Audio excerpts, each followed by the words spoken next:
राधे राधे भक्तजनों। आज हम बृहस्पतिवार के व्रत की विधि के बारे में जानेंगे और इसकी कथा सुनेंगे। इस दिन भगवान विष्णु की पूजा होती है। केले का हमें पूजन करना चाहिए। बृहस्पतिवार के दिन जो भी स्त्री पुरुष व्रत करें उनको चाहिए कि वे दिन में एक ही समय भोजन करें।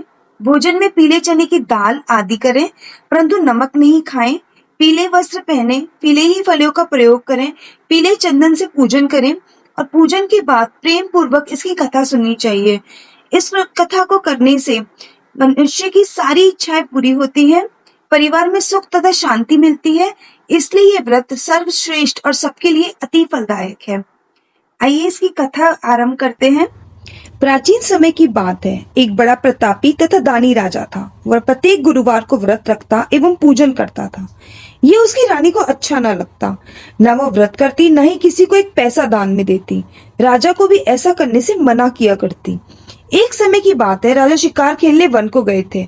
उस पर घर पे रानी और दासी थी। उस समय गुरु बृहस्पति देव साधु का रूप धारण करके रानी के दरवाजे पर भिक्षा मांगने गए। साधु ने रानी से भिक्षा मांगी तो ये कहने लगी, हे साधु महाराज, मैं इस दान पुण्य से तंग आ गई हूँ। आप कोई ऐसा उपाय बताएं जिससे सारा धन नष्ट हो जाए और मैं आराम से रह सकूं। साधु रूपी बृहस्पति देव ने कहा, हे देवी, तुम तो बड़ी विचित्र हो। धनाढ्य संतान को तो सभी चाहते हैं। अगर तुम्हारे पास धन अधिक है तो इसे शुभ कार्य में लगाओ जिससे तुम्हारे दोनों लोग सुधर जाएं। परंतु साधु की इन बातों से रानी खुश न हुई। उससे कहा, मुझे ऐसे धन की कोई आवश्यकता नहीं जिसे मैं दान दूं तथा जिसको संभालने में ही मेरा सारा समय नष्ट हो जाए। साधु ने कहा, यदि तुम्हारी ऐसी इच्छा है तो जैसे मैं बताता हूँ वैसे ही करना। बृहस्पतिवार के दिन तुम घर को गोबर से लीपना, अपने केशों को पीली मिट्टी से धोना, केशों को धोते समय स्नान करना, राजा से हजामा बनाने को कहना, भोजन में मांस मदिरा खाना, कपड़े धोबी के यहाँ धुलने डालना। इस प्रकार 7 बृहस्पतिवार करने से तुम्हारा समस्त धन नष्ट हो जाएगा। इतना कहकर साधु बने बृहस्पति देव अंतर ध्यान हो गए। साधु के कहे अनुसार करते हुए रानी को केवल 3 बृहस्पतिवार ही बीते थे कि उसका समस्त धन संपत्ति नष्ट हो गए। भोजन के लिए भी परिवार तरसने लगा। एक दिन राजा रानी से बोला, हे रानी, तुम यहीं रहो, मैं दूसरे देश को जाता हूँ, क्योंकि देश चोरी परदेश भी बराबर है, इसलिए कोई छोटा कार्य नहीं कर सकता। ऐसा कहकर राजा परदेश चला गया। वो वहाँ जंगल में लकड़ी काट कर लाता और शहर में बेचता। इस तरह वो अपना जीवन व्यतीत करने लगा। इधर राजा के बिन रानी और दासी दुखी रहने लगी। एक समय रानी और दासियों को 7 दिन तक बिना भोजन के रहना पड़ा। तो रानी ने अपनी दासी से कहा, हे दासी, ये पास ही के नगर में मेरी बहन रहती है, वह बड़ी धनवान है, तू उसके पास जा और कुछ ले आ ताकि थोड़ा गुजर बसर हो जाए। दासी रानी की बहन के पास गई। उस दिन बृहस्पतिवार था। रानी की बहन उस समय बृहस्पतिवार की कथा सुन रही थी। दासी ने रानी की बहन को अपनी रानी का संदेश दिया, लेकिन रानी की बहन ने कोई उत्तर नहीं दिया। जब दासी को रानी की बहन से कोई उत्तर नहीं मिला तो वो बहुत दुखी हुई और उसे क्रोध भी आया। दासी ने वापस आकर अपनी रानी को सारी बात बता दी। सुनकर रानी ने अपने भाग्य को कोसा। उधर रानी की बहन ने सोचा कि मेरी बहन की दासी आई थी, परंतु मैं उससे नहीं बोली, इससे वो बहुत दुखी हुई होगी। कथा सुनकर और पूजन समाप्त कर वो अपनी बहन के घर आई और कहने लगी कि बहन, मैं बृहस्पतिवार का व्रत कर रही थी, तुम्हारी दासी आई थी, परंतु जब तक कथा होती है तब तक ना उठते हैं ना बोलते हैं, इसलिए मैं नहीं बोली। कहो दासी, क्यों आई थी?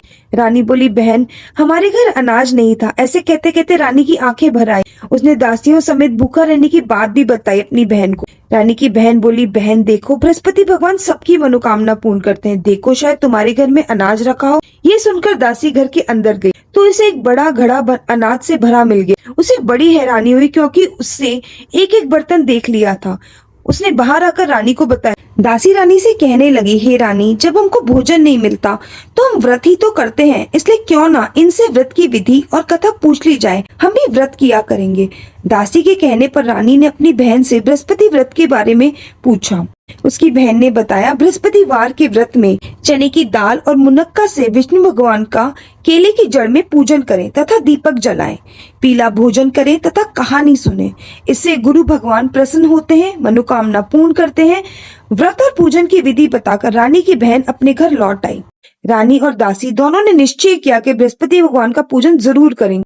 7 रोज बाद जब बृहस्पतिवार आया तो उन्होंने व्रत रखा। दासी गुड़साल में जाकर चना और गुड़ भीन लाई तथा उसकी दाल से केले की जड़ तथा विष्णु भगवान का पूजन किया अब पीला भोजन कहाँ से आए? दोनों बड़ी दुखी हुई, परंतु उन्होंने व्रत किया था, इसलिए बृहस्पति देव भगवान प्रसन्न थे। एक साधारण व्यक्ति के रूप में वो 2 थालों में सुंदर पीला भोजन लेकर आए और दासी को देकर बोले, हे दासी, ये भोजन तुम्हारे लिए और रानी के लिए है, इसे तुम दोनों ग्रहण करना।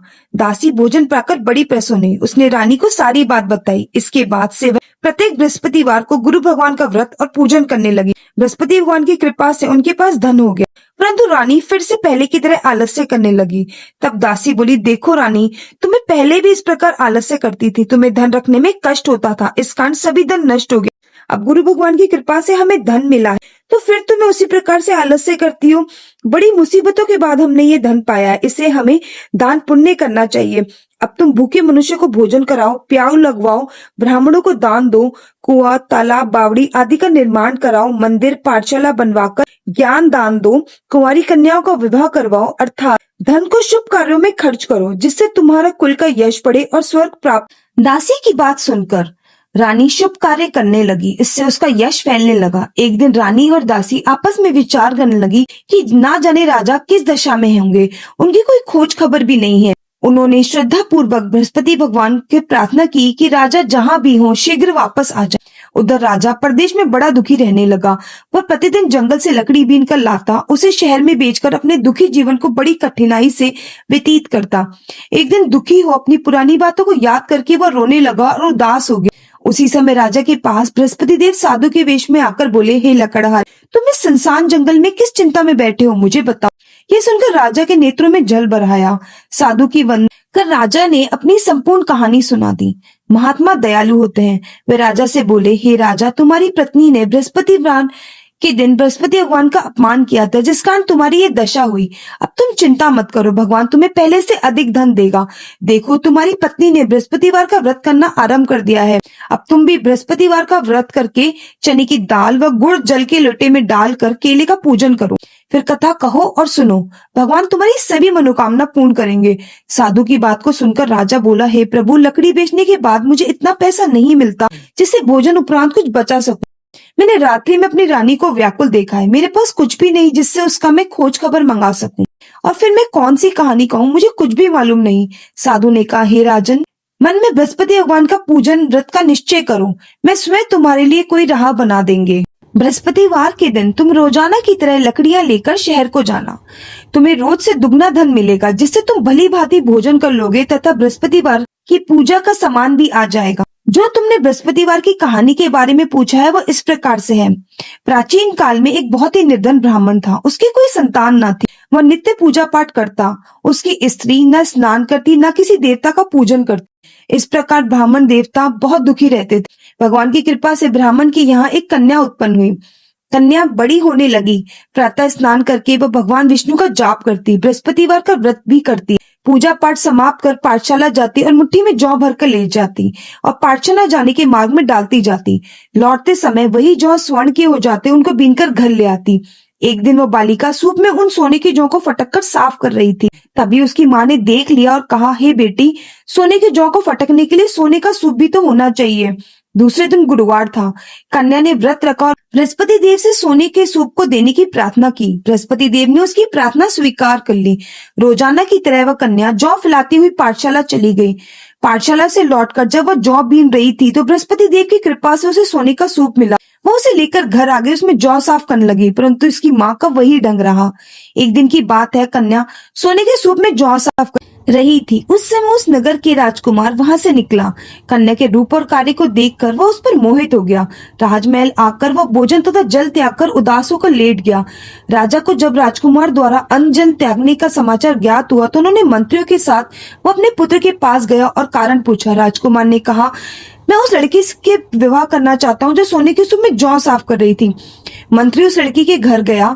मंत्री ने ब्राह्मण के समक्ष राजा की ओर से निवेदन किया। कुछ ही दिनों बाद ब्राह्मण की कन्या का विवाह राजकुमार के साथ संपन्न हो गया। कन्या के घर से जाते ही ब्राह्मण के घर में पहले की भांति गरीबी का निवास हो गया। एक दिन दुखी होकर ब्राह्मण अपनी पुत्री से मिलने गए। बेटी ने पिता की दुखी अवस्था को देखकर अपनी माँ का हाल पूछा। ब्राह्मण ने सभी हाल कह सुनाया। कन्या ने बहुत सा धन देकर अपने पिता को विदा कर दिया। कुछ दिन बाद फिर वही हाल हो गया। ब्राह्मण फिर अपने कन्या के यहाँ गया और सभी हाल कहा तो पुत्री बोली, हे पिताजी, आप माताजी को यहाँ लिवा लाओ, मैं उन्हें विधि बता दूंगी जिससे गरीबी दूर हो जाए। ब्राह्मण देवता अपनी स्त्री को साथ लेकर अपनी पुत्री के पास राजमहल पहुंचे तो पुत्री अपनी माँ को समझाने लगी, हे माँ, तुम प्रातःकाल स्नान आदि करके विष्णु भगवान का पूजन करो तो सब दरिद्रता दूर हो जाएगी। परंतु उसकी माँ ने उसकी एक भी बात नहीं मानी। वो प्रातःकाल उठकर अपनी पुत्री की बची हुई जूठन खा लेती। एक दिन उसकी पुत्री को बहुत गुस्सा आया। उसने अपनी माँ को एक कोठरी में बंद कर दिया। प्रातः उसने स्नान आदि करके पूजा पाठ कराया तो उसकी माँ की बुद्धि ठीक हो गई। इसके बाद वह नियम से पूजा पाठ करने लगी और प्रत्येक बृहस्पतिवार का व्रत करने लगी। इस व्रत के प्रभाव से मृत्यु के बाद वह स्वर्ग को गई। वह ब्राह्मण भी सुख पूर्वक इस लोक में सुख भोग कर स्वर्ग को प्राप्त हुआ। इस तरह कहानी कहकर साधु देवता वहां से लोप हो गए। धीरे धीरे समय व्यतीत होने पर फिर बृहस्पतिवार का दिन आया। राजा जंगल से लकड़ी काट कर शहर में बेचने गया। उसे उस दिन और दिनों से अधिक धन मिला। राजा चना, गुड़ आदि लेकर बृहस्पतिवार का व्रत किया। उस दिन से उसके सभी कलेश दूर हुए। परंतु जब अगले गुरुवार का दिन आया तो वह बृहस्पतिवार का व्रत करना भूल गया। इस कारण बृहस्पति भगवान नाराज हो गए। उस दिन उस नगर के राजा ने विशाल यज्ञ का आयोजन किया तथा अपने समस्त राज्य में घोषणा करवा दी कि सभी लोग मेरे यहाँ भोजन करने आए। किसी के घर चूल्हा न जले। इस आज्ञा को जो न मानेगा उसको फांसी की सजा दे दी जाएगी। राजा की आज्ञा अनुसार राज्य के सभी वासी राजा के यहाँ भोज में सम्मिलित हुए, लेकिन लकड़हारा कुछ देर से पहुंचा, इसलिए राजा उसको अपने साथ महल में ले गए। जब राजा लकड़हारे को भोजन करा रहे थे तभी रानी की दृष्टि उस खूंटी पर पड़ी जिस पर उसका हार लटका हुआ था।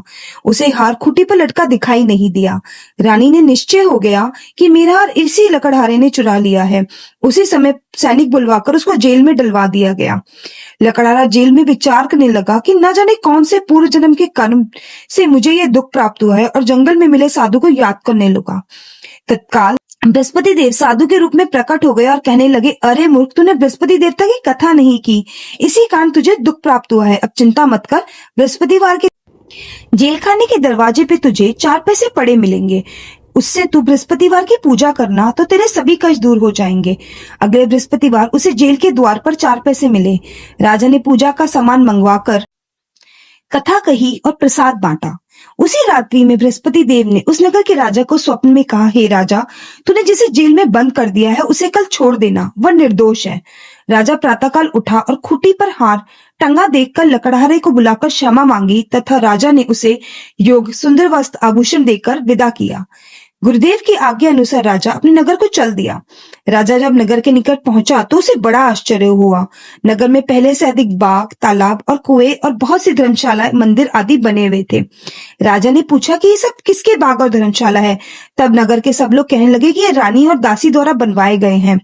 राजा को आश्चर्य हुआ और गुस्सा भी आया कि उसकी अनुपस्थिति में रानी के पास धन कहाँ से आया होगा। जब रानी ने खबर सुनी कि राजा आ रहे हैं तो उसने दासी से कहा कि हे दासी, देख, राजा हमको कितनी बुरी हालत में छोड़ गए थे। वो हमारी ऐसी हालत देखकर लौट ना जाए, इसलिए तू दरवाजे पर खड़ी हो जा। रानी की आज्ञा अनुसार दासी दरवाजे पर खड़ी हो गई और जब राजा आए तो उन्हें अपने साथ महल में लिवा लाई। जब राजा ने क्रोध करके अपनी तलवार निकाली और पूछने लगे, बताओ तुम्हें यह धन कैसे प्राप्त हुआ, तब रानी ने सारी कथा कह सुनाई। राजा ने निश्चय किया कि मैं रोजाना दिन में 3 बार कहानी कहा करूंगा और रोज व्रत किया करूंगा। अब हर समय राजा के दुपट्टे में चने की दाल बंदी रहती तथा वह दिन भर 3 बार कहानी कहता। एक रोज राजा ने विचार किया कि चलो अपनी बहन के यहाँ हो आए। इस तरह का निश्चय कर घोड़े पर सवार हो अपनी बहन के यहाँ चल दिया। मार्ग में उसने देखा कि कुछ आदमी एक मुर्दे को लिए जा रहे हैं। उन्हें रोककर राजा कहने लगा कि अरे भाइयों, मेरी बृहस्पतिवार की कथा सुन ले। वो बोले, लो, हमारा तो आदमी मर गया, इसको अपनी कथा की पड़ी है। परंतु कुछ आदमी बोले, अच्छा कहो, हम तुम्हारी कथा भी सुनेंगे। राजा ने दाल निकाली और कथा कहनी शुरू कर दी। जब कथा आधी हुई तो मुर्दा हिलने लगा और जब कथा समाप्त हुई तो राम राम करके वो मुर्दा खड़ा हो गया। राजा आगे बढ़ा। उसे चलते चलते शाम हो गई। आगे मार्ग में उसे एक किसान खेत में हल चलाता मिला। राजा ने उससे कथा सुनने के लिए आग्रह किया, लेकिन वह नहीं माना। राजा आगे चल पड़ा। राजा के हटते ही उसके बैल पछाड़ खाकर गिर गया और किसान के पेट में बहुत जोर का दर्द होने लगा। उसी समय किसान की माँ रोटी लेकर आई। उसने सब देखा तो पुत्र से सब हाल पूछा। बेटे ने सभी हाल बता दिया। बुढ़िया दौड़ी दौड़ी उस घुड़सवार के पास पहुंची और बोली, मैं तेरी कथा सुनूंगी, तू अपनी कथा मेरे खेत पर चलकर कहना। राजा ने लौटकर बुढ़िया के खेत पर जाकर कथा कही, जिसको सुनते ही उसके बैल खड़े हो गए और किसान के पेट का दर्द भी बंद हो गया। राजा अपनी बहन के घर पहुंच गया। बहन ने भाई की खूब मेहमानी की। दूसरी रोज प्रातःकाल राजा जागा तो उसने देखा कि सब लोग भोजन कर रहे हैं। राजा ने अपनी बहन से पूछा कि ऐसा कोई मनुष्य नहीं है जिसने भोजन नहीं किया हो, तो मेरी बृहस्पतिवार की कथा सुन ले। बहन बोली, भैया ये देश ऐसा ही है, पहले लोग भोजन करते हैं, बाद में कोई अन्य कार्य करते हैं। फिर वहां एक कुम्हार के घर गई जिसका लड़का बीमार था। उसे मालूम हुआ कि उसके यहाँ 3 दिन से किसी ने भोजन नहीं किया है। रानी ने अपने भाई की कथा सुनने के लिए कुम्हार से कहा, वह तैयार हो गया। राजा ने बृहस्पतिवार की कथा कही, जिसको सुनकर उसका लड़का ठीक हो गया। अब तो राजा की प्रशंसा होने लगी। एक दिन राजा ने अपनी बहन से कहा, हे बहन, मैं अब अपने घर को जाऊंगा, तुम भी तैयार हो जाओ। राजा की बहन ने अपनी सास से कहा। सास बोली, हाँ चली जा, मगर अपने लड़कों को मत ले जाना, क्योंकि तेरे भाई के कोई संतान नहीं है। बहन ने अपने भाई से कहा, हे भैया, मैं तो चलूंगी, मगर कोई बालक नहीं जाएगा। अपनी बहन को भी छोड़कर दुखी मन से राजा अपने नगर को लौट आया। राजा ने अपनी रानी से सारी कथा बताई और बिना भोजन किए वह शैया पर लेट गया। रानी बोली, हे प्रभु, बृहस्पतिवार ने हमें सब कुछ दिया है, वह हमें संतान भी अवश्य देंगे। उसी रात बृहस्पति देव ने राजा को स्वप्न में कहा, हे राजा, उठ, सभी सोचों को त्याग दे, तेरी रानी गर्भवती है। राजा को यह जानकर बड़ी खुशी हुई। 9वें महीने में रानी के गर्भ से एक सुंदर पुत्र पैदा हुआ। जब राजा बोला, हे रानी, स्त्री बिना भोजन के रह सकती है, परंतु बिना कहे नहीं रह सकती। जब मेरी बहन आए तो तुम उसे कुछ मत कहना। रानी ने हाँ कर दी। जब राजा की बहन ने शुभ समाचार सुना तो बहुत खुशी हुई और बधाई लेकर अपने भाई के यहाँ आई। रानी ने तब उसे आने का उल्हाना दिया। जब भाई ने अपने साथ ला रहे थे तब टाल गई, उसके साथ ना आई और आज अपने आप ही भागी भागी बिना बुलाए आ गई। तो राजा की बहन बोली, हे भाई, मैं इस प्रकार तुम्हें ना कहती तो तुम्हें औलाद कैसे होती। बृहस्पति देव सबकी मनोकामनाएं पूर्ण करते हैं। जो सद्भावना पूर्वक बृहस्पतिवार के व्रत करता है, कथा को पढ़ता है अथवा सुनता है और दूसरों को सुनाता है, बृहस्पति देव उसकी सभी मनोकामनाएं पूर्ण करते हैं, सदैव उसकी रक्षा करते हैं। जो संसार में सद्भावना से गुरुदेव का पूजन एवं व्रत सच्चे हृदय से करते हैं, उनकी सभी मनोकामनाएं वैसे ही पूर्ण होती हैं। जैसी सच्ची भावना से रानी और राजा ने बृहस्पति देव की कथा का गुणगान किया तो उनकी सभी इच्छाएं बृहस्पति देव ने पूर्ण करी। हृदय से उनका मनन करते हुए जयकारा बोलना चाहिए। इति श्री बृहस्पतिवार व्रत कथा। बोलो बृहस्पति देव की जय।